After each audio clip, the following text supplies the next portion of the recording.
बिस्मिल्लाहिर्रहमानिर्रहीम। शुरू करता हूँ अल्लाह के पाक नाम से जो बहुत बड़ा मेहरबान नहायत रहने वाला है।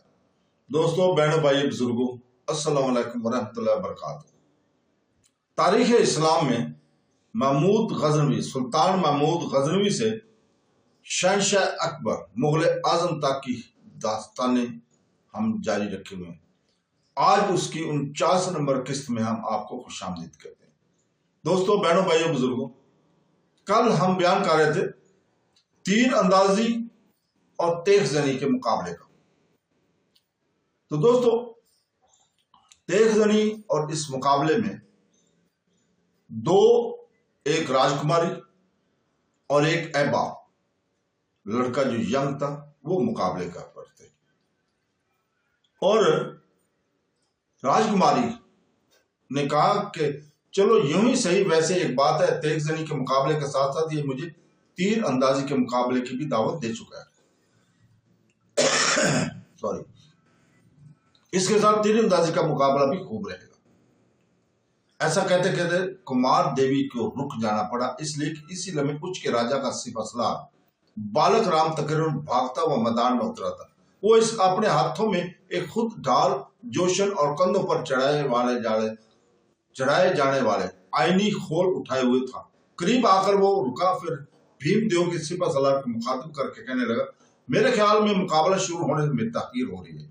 इसकी वजह राजा भीमदेव और राजा दलपत राय ये समझ रहे हैं कि मुकाबले पर उतरने वाले इस लड़के के पास ढाल है, न खुद, न जोशन, न शानों पर चढ़ाने के खौल, इसलिए ये चीजें इसके लिए भेजी गई हैं ताकि राजकुमारी के मुकाबला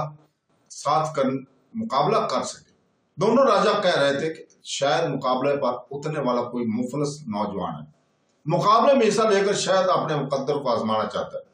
इस मुकाबले के दौरान इसे रकम मिल सके और ये अपना मुश्किल संवार सके। बालक का राम यहां तक कहने के बाद बहुत जब खामोश हुआ, तब इसकी तरफ देखते हुए ऐबा कहने लगा, दोनों राजाओं का अंदाजा दुरुस्त नहीं है। इस जैसी नाजुक लड़की के मुकाबले में ना खुद की जरूरत है, न जोशन का, न ढाल की। ये चीजें जो तुम लेकर आए हो वापस ले जाओ। दोनों राजाओं से जाकर कहना कि मैं अपनी मुफलसी, अपनी गुर्बत दूर करने के लिए मुकाबले में नहीं उतरा।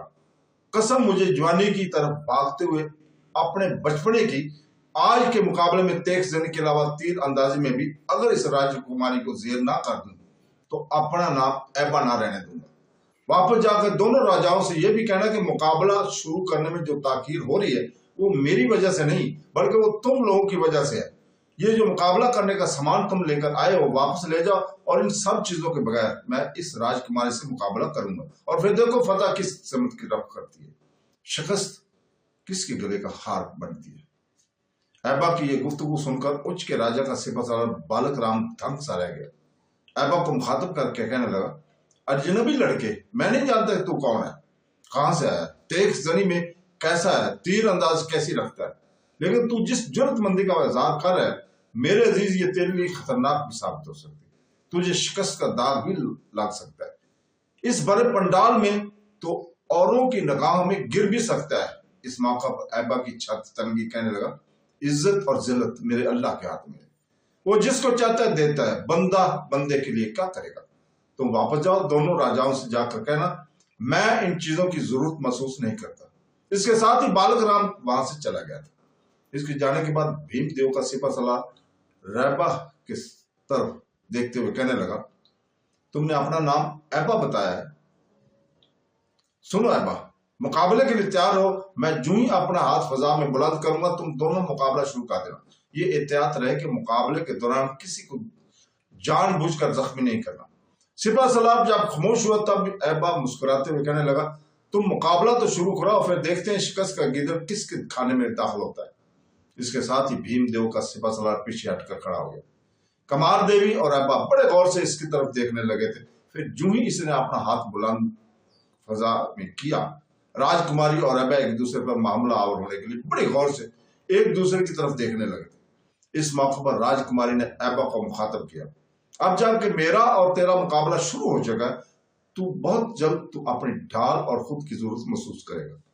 जवाब में भड़कती हुई आवाज में ऐबा कहने लगा, तेरे खुद, तेरी ढाल और खुद तेरी भी ऐसी तैसी, तू तो शमशीर पकड़ना नहीं जानती, इसको चलाएगी कैसे। राजकुमारी ने ऐबा की इस गुफ्तगू को खासा महसूस किया था। इसके हसीन और खूबसूरत चेहरे पर नाराजगी के आसार भी नमदार हुए थे। हमला आवर होने के लिए उछल कूद करने लगी थी। ऐबा अपनी जगह पर खड़ा फिर खफगी का इजहार करने लगा।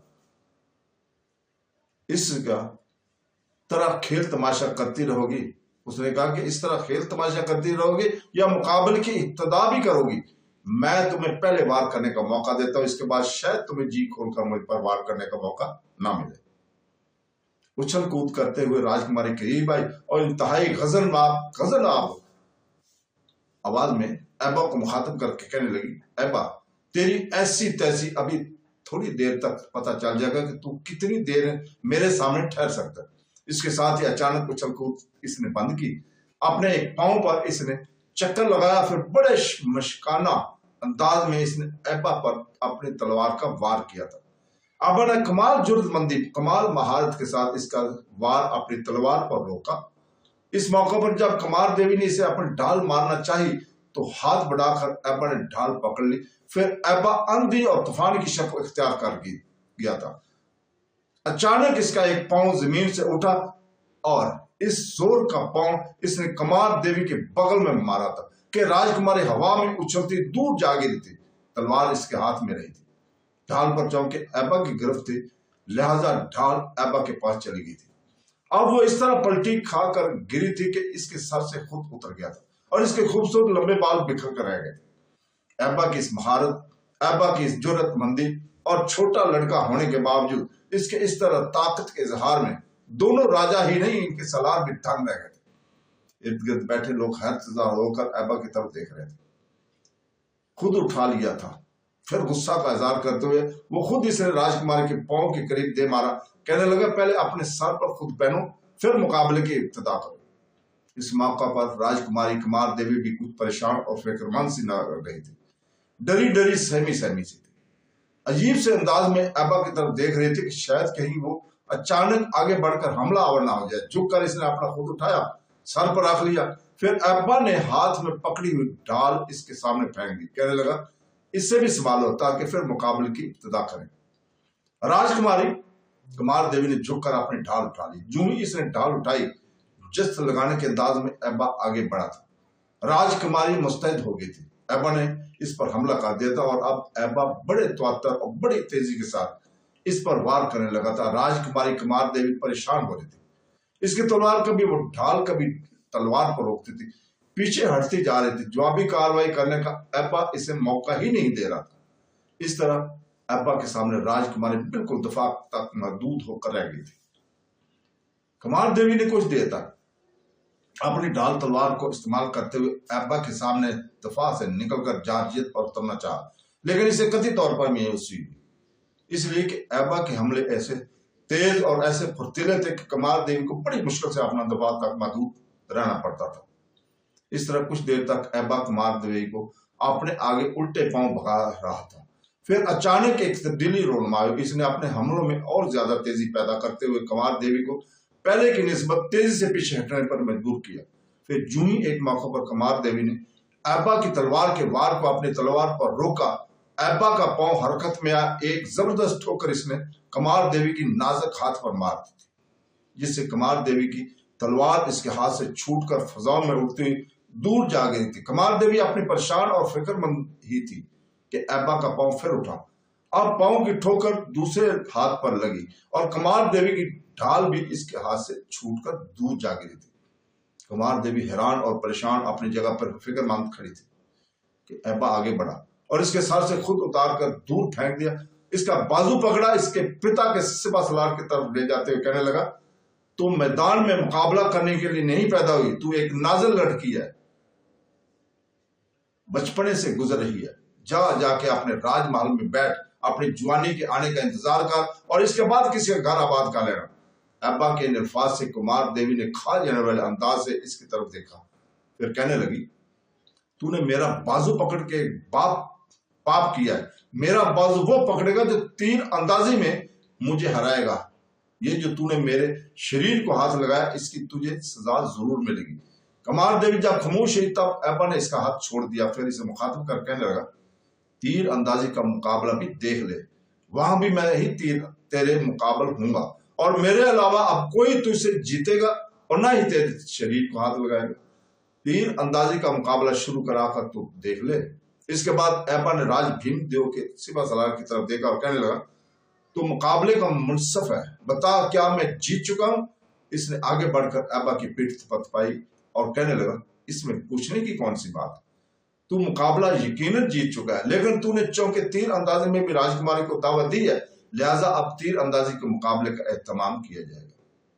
इसके बाद भीमदेव का सलार इस तरफ गया जहां दोनों राजा बैठे हुए थे। एक बार मुड़कर इसने ऐबा की तरफ देखा और कहने लगा, मैं तेरी तीर अंदाजी के मुकाबले का एहतमाम कराता हूं, यहां से हटना नहीं, राजकुमारी भी यही रहेगी। सिपह सलार जब वहां से हट गया तब खा जाने वाले अंदाज में कुमार देवी ने ऐबा की तरफ देखा और इंतहाई गुस्से और खूंखारी और क्रोध में कहने लगी, आज तक किसी मर्द ने मेरे शरीर को हाथ नहीं लगाया, मेरे माता पिता के अलावा किसी ने मुझे इस अंदाज में छुआ ही नहीं है। तूने ये जिसारत किया, ये जुर्रत किया, फिर देखना तुझे इस जुर्रत और जिसारत की क्या सजा मिलती है। कुमार देवी जब खामोश हुई तब ऐबा इसे मुखातिब कर कहने लगा, जैसा मैंने सुन रखा है इसके मुताबिक जो शख्स भी तुझसे तेरी तीर अंदाजी के मुकाबले में तुझे मात देगा, मैंने सुना कि इससे ही तुझे मनसूब कर दिया जाएगा, और जब तू जवान होगी तो इससे ही तुझे ब्याह दिया जाएगा, तो फिर क्या वो तेरे शरीर को हाथ नहीं लगाएगा? इस पर फिर इसी तरह की खौफनाक अंदाज में राजकुमारी कहने लगी, मेरे शरीर को हाथ वही लगाएगा जो तीर अंदाजी का मुकाबला जीतेगा, लेकिन अभी तक इस संसार में कोई ऐसा पैदा ही नहीं हुआ जो तीर अंदाजी के मुकाबले में मुझसे जीते। इसके बाद कुमार देवी की और दोबारा कहने लगी, अभी थोड़ी देर तक तीर अंदाजी का मुकाबला हुआ। तीर अंदाजी का मुकाबला जब तू हारे तो भागना नहीं, इसलिए कि मैं तेरा मामला अपने पिता और उच्च के राजा दलपत राय के सामने पेश करूंगी, और फिर वही तेरे लिए मेरे शरीर को हाथ लगाने की सजा तजवीज करेंगे। यहां तक कहने के बाद कुमार देवी को खामोश हो जाना पड़ा, इसलिए कि इनके राज दहानी का सिपह सलार 2 मुसल्लह जवानों के साथ मैदान में उतरा था। इन मुसल्लह जवानों ने इस मैदान के बीच में देवदार की एक काफी लंबी और चौड़ी बल्ली गाड़ दी थी। इस बल्ली के बीच में एक छोटा सा बारीक कील लगा हुआ था। जब वो बल्ली गाड़ दी गई तब राजकुमारी कुमार देवी ने अपने लिबास के अंदर से सोने की बाली निकाली, वो इस कील में लटका दी और ऐबा के पास चली और इस मुखातिब का कहने लगी, मैंने सोने की वो बाली जो बल्ली के साथ कील में लटका दी है, तीर अंदाजी में इसका निशाना ले रहा है, मैं देखती हूं तू तीर अंदाजी में कैसी हुनरमंदी रखता है।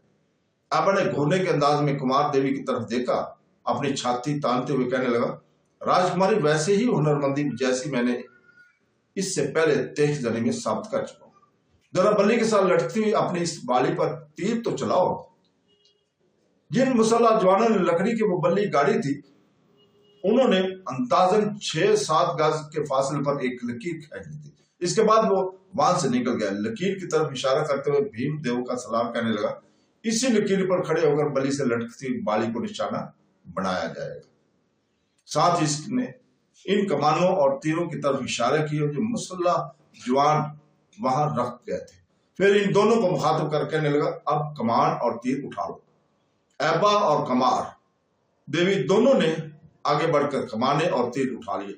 फिर कुमार देवी ने तंजिया से अंदाज में ऐबा को मुखातिब किया, मुकाबले की इब्तिदा मैं करूंगी या तुम? तेखजनी के मुकाबले में तुमने मुझे पहले वार करने का मौका दिया था, अब मैं तुझे पहला तीर चलाने का मौका देती हूँ। ऐबा मुस्कुराया और कहने लगा, राजकुमारी यहां भी पहले तीर तू ही चलाएगी, इसलिए अगर मैंने पहले तीर चला दिया तो तेरे सारे सपने, तेरे सारे इरादे, तेरे सारे वलवले झाग में बैठ जाएंगे। लिहाजा कमान सीधी कर और तीर चला, इसके बाद मेरा कमाल भी देख लो। तंजिया से अंदाज में कुमार देवी ने ऐबा की तरफ देखा, मुंह से कुछ ना बोली, कमान में तीर जमाया, लकीर पर आके खड़ी हुई, कुछ देर तक निशाना लेती रही, सांस रोकी। इसके बाद इसने तीर चला दिया। इसका निशाना कमाल का था, तीर ऐन बाली के बीच में जाकर लकड़ी में प्रविष्ट हो गया था। इस मौका पर कुमार देवी ने तंजिया से अंदाज में ऐबा की तरफ देखा, कहने लगी, जरा मेरे पास बल्ली में प्रविष्ट होने वाले मेरे तीर को देख। ऐबा राजकुमारी के साथ आगे गया। भीमदेव का सिपा सलार इन दोनों के साथ था। राजकुमारी का तीर बाली के दरमियान लकड़ी में प्रविष्ट हुआ था। राजकुमारी ने फिर ऐबा की तरफ तंजी अंदाज में देखा, कहने लगी, कैसा रहा मेरा निशाना? ऐबा मुस्कुराया और कहने लगा, राजकुमारी तेरा निशाना अच्छा है, पर यह सवाल तो इस वक्त करती अच्छी लगती जब मैं भी तीर चला चुका होता। अगर मेरा तीर इधर ही हो जाता, खता होता, निशाने पर ना बैठता, तो फिर तू मुझसे पूछती कि तेरा निशाना कैसा है। अभी तक मैंने तीर नहीं चलाया, तो तू अपने निशाने की कैफियत मुझसे क्यों पूछती है? जरा मुझे भी अपना कमाल दिखाने दे, फिर देखते हैं कौन किसे कहता कि मेरा निशाना कैसा रहा। यहीं रुकते हैं। अल्लाह हाफ़िज़।